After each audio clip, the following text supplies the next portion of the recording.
when you find her, when you love. I got a girl that compliments my fly, and when it goes. अस्सलामुअलैकुम friends, hello नमस्ते, तो कैसे हैं आप सब। मेरा नाम है नायाब, आप देख रहे हैं हमारे जिसको रिएक्शन चैनल। आप लोगों का स्वागत है जी एक और नई वीडियो में। तो एक और बहुत बड़ी खबर निकल के बाहर आ रही है। मुझे नहीं पता था कि इन्होंने ईरान से भी लोन लेके रखा है। ईरान ने दी है जी वार्निंग के हमारे $16 बिलियन हमें 15 दिन में वापस दिए जाए, नहीं तो आपका बहुत बुरा हाल होगा। तो उसी हवाले से हम लोग आज की वीडियो देखने वाले हैं। हमारे मुल्क ने हर एक से लोन लेके रखा है, आज इनकी ये हालत हो गई है। ऐसा करते हैं फटाफट से देखते हैं आज की वीडियो। प्लीज वीडियो अंत तक देखिएगा, पसंद आए तो शेयर कीजिए और सब्सक्राइब करना बिल्कुल मत भूलिएगा। फिर देखते हैं। पाकिस्तान अब चारों तरफ से घिर चुका है। देश की आर्थिक हालत पहले से इतनी डगमगा रही थी, लेकिन हाल ही में उस पर ईरान ने $18 बिलियन का फाइन लगा दिया है। उसके बचे कुचे डॉलर्स तालिबान स्मगल करके अफगानिस्तान ले जा रहा है, और तो और उसकी जनता अब राशन की लाइनों में भूख से दम तोड़ रही है। But you know what friends, इस सब के बीच में पाकिस्तान के फाइनेंस मिनिस्टर को ये कहना ही था। इन्होंने सारा इल्जाम, सारा ब्लेम अल्लाह पर डाल दिया कि पाकिस्तान को अल्लाह ने क्रिएट किया था और अब इसकी हिफाजत भी वही करेगी। पाकिस्तान दुनिया में रहने के लिए अल्लाह ताला ने कायम किया है, तो अगर अल्लाह ताला ने इसको क्रिएट किया तो इसकी हिफाजत, इसकी तरक्की, इसकी खुशहाली भी अल्लाह ताला हम इररिस्पॉन्सिबली बिहेव कर सकते हैं, वो अलग बात। वेल, हेलो फ्रेंड्स, मेरा नाम है Gaurav and all is not well in Pakistan. क्योंकि इतनी मुसीबतों से घिरे होने के बावजूद भी पाकिस्तानी सरकार मिलिट्री का बजट कम करने का नाम ही नहीं ले रही, और ऐसे में पब्लिक का गुस्सा भी बिल्कुल वैलिड है। जरा ये ट्वीट्स देखिए, इनमें लिटरली लोग ये पूछ रहे हैं कि खाने के लिए तो कुछ बचा ही नहीं, अब पाकिस्तानी आर्मी के द्वारा बनाए गए बॉम्ब्स, और इसीलिए पाकिस्तान यूरेनियम की स्मगलिंग और अपने न्यूक्लियर वेपन्स को बेचने पर उतर आ गया है। अब पाकिस्तानी इकोनॉमी एग्जैक्टली कितनी पानी में है, इस पर ऑलरेडी मैंने काफी डिटेल एनालिसिस किया था, और उसे आप इस वीडियो के बाद देख सकते हो। बट अभी के लिए पाकिस्तान के सर पर सिर्फ डोमेस्टिक ही नहीं बल्कि इंटरनेशनल खतरा भी मंडरा रहा है, वो भी $18 बिलियन का खतरा। ध्यान से सुनना।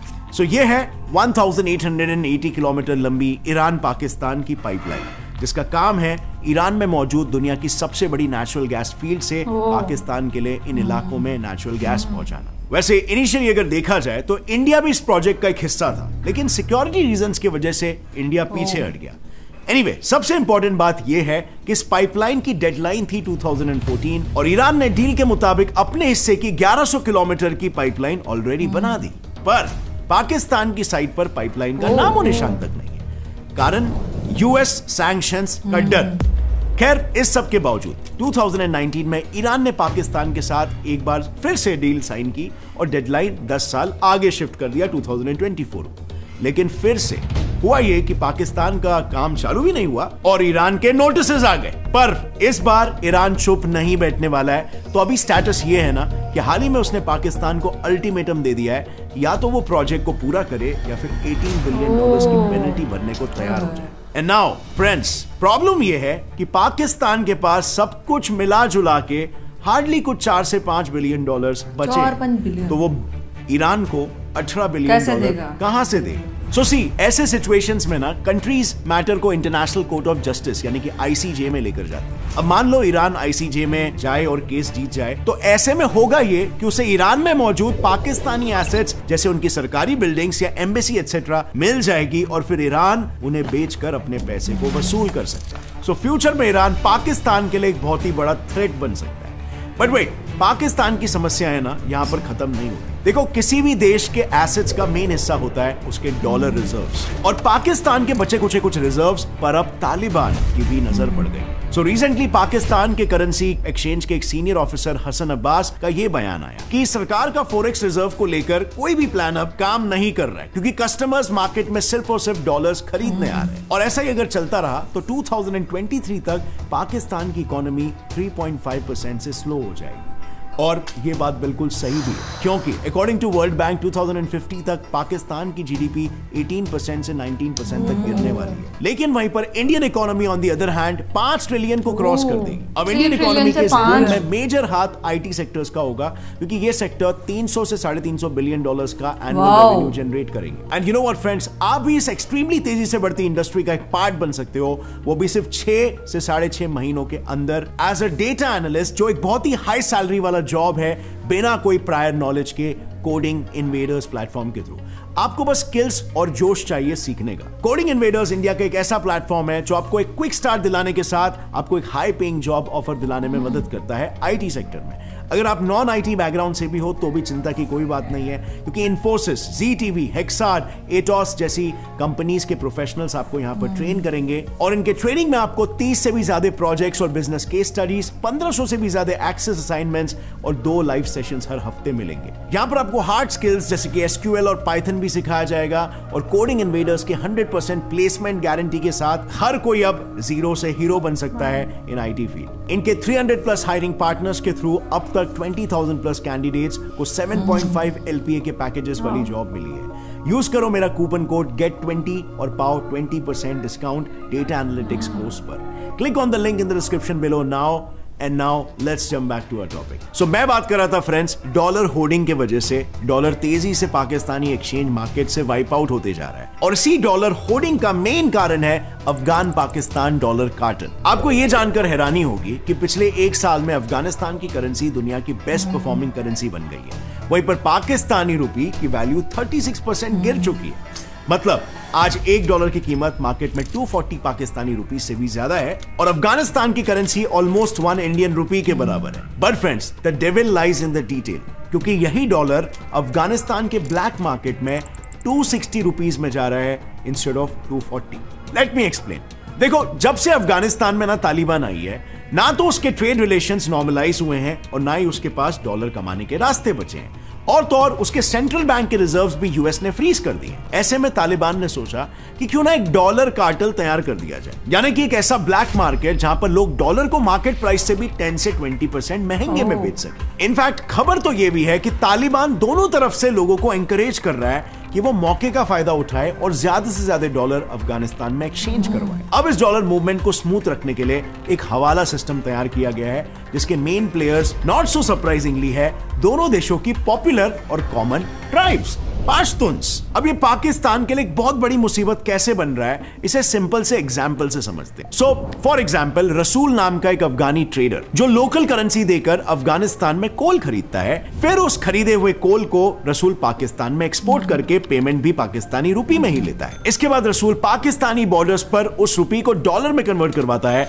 और अफगानिस्तान वापस लेता है। इनफैक्ट इससे भी इंटरेस्टिंग फैक्ट ये है कि डॉलर का ट्रांसफर बैंक्स के थ्रू नहीं बल्कि ट्रक्स के थ्रू होता है। जी हाँ, ट्रेडर्स अपने डॉलर्स को वेजिटेबल ट्रक्स में छुपाकर बॉर्डर क्रॉस करवाते हैं और पाकिस्तान के एक्स फाइनेंस मिनिस्टर की माने तो इस इलीगल ट्रांसफर में खुद पाकिस्तानी बॉर्डर फोर्सेस भी इन्वॉल्व है। और तो और पाकिस्तान चेंबर ऑफ कॉमर्स के वाइस प्रेसिडेंट शादी हुसैन का यह कहना है कि वहां 10 में से 8 लोग हवाला के रास्ते ही डॉलर को स्मगल करते हैं। सो अब सोचो, पाकिस्तान कितने बिलियन डॉलर्स तो इस कार्टेल की वजह से ही लूज कर चुका होगा। अब इसमें ऐड करो पाकिस्तान का डेट। पाकिस्तान के जीडीपी का 97% एक्चुअली सऊदी, चाइना और IMF से लिए कर्जे से बना है। साफ शब्दों में बताऊं तो पाकिस्तान हर तरफ से घिर चुका है। लेकिन अब खुद को कर्ज से निकालने के लिए सरकार क्या कर रही है, सुनोगे ना तो आपके होश उड़ जाएंगे। तो सबसे पहले आता है पाकिस्तान के ऑस्टेरिटी मेजर्स। गौर से सुनना जरा इसे। इन मेजर्स के तहत पाकिस्तान के सरकारी कर्मचारियों की सैलरी 10% से कम कर दी जाएगी, मिनिस्टर्स के खर्चे 15% से कम, और तो और मिनिस्टर्स की तादाद भी 78 से गिराकर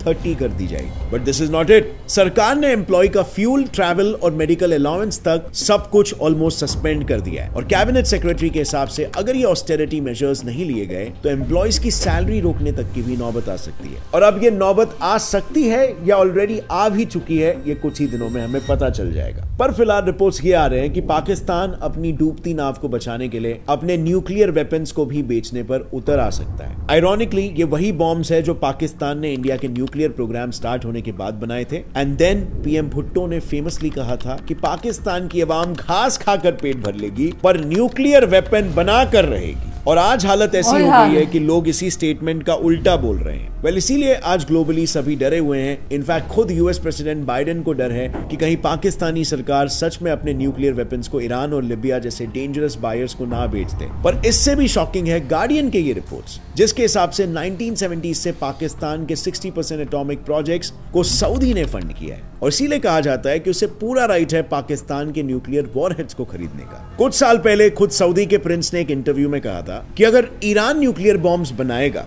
तो सऊदी भी पीछे नहीं हटेगा। एंड एज यू नो, जब से ट्रंप ने ईरान के साथ पेरिस डील तोड़ी है, ईरान ने यूरेनियम प्रोडक्शन को बढ़ा दिया है और यही यूरेनियम होता है बॉम्ब्स का मेन इंग्रेडिएंट। अब अगर देखा जाए तो पाकिस्तान के पैर दोनों नाव में है यहाँ पर, क्योंकि पाकिस्तान बॉम्ब बेचे या यूरेनियम, दोनों ही उसके फायदे का सौदा है। इनफैक्ट यूरेनियम स्मगलिंग से पाकिस्तान को कई सालों से पैसा आ रहा है। बट गेस व्हाट, जिस न्यूक्लियर पावर को पाकिस्तान फ्लॉन्ट करते रहता है, असली फैक्ट तो ये है कि ये टेक्नोलॉजी इन्होंने कभी डेवलप ही नहीं की थी। ऐसा वाइडली एक्सेप्टेड है कि AQ खान ने डच लेबोरेटरी से न्यूक्लियर टेक्नोलॉजी चुराई थी और इससे पाकिस्तान के न्यूक्लियर वेपन्स बनाए गए। यस, ये सब शुरू हुआ जब इंडिया का न्यूक्लियर प्रोग्राम तेजी से डेवलप हो रहा था। तो PM भुट्टो ने अपने साइंटिस्टों को किसी भी कीमत पर पाकिस्तान को न्यूक्लियर स्टेटस दिलाने का ऑर्डर दे दिया और इसी मिशन में पाकिस्तान के मेन एसेट थे साइंटिस्ट AQ खान, जो एक डच न्यूक्लियर लेबोरेटरी FDO में टेक्निकल ट्रांसलेटर का काम कर रहे थे। इसी लैब को ज्वाइन किया फ्रिट्ज वीरमैन नाम के एक टेक्निकल फोटोग्राफर ने और कुछ ही समय में खान और वीरमैन अच्छे दोस्त बन गए। अब FDO में एक डच, ब्रिटिश और जर्मन साइंटिस्ट का कंसोर्टियम किसी सीक्रेट न्यूक्लियर प्रोजेक्ट पर काम कर रहा था और इसी दौरान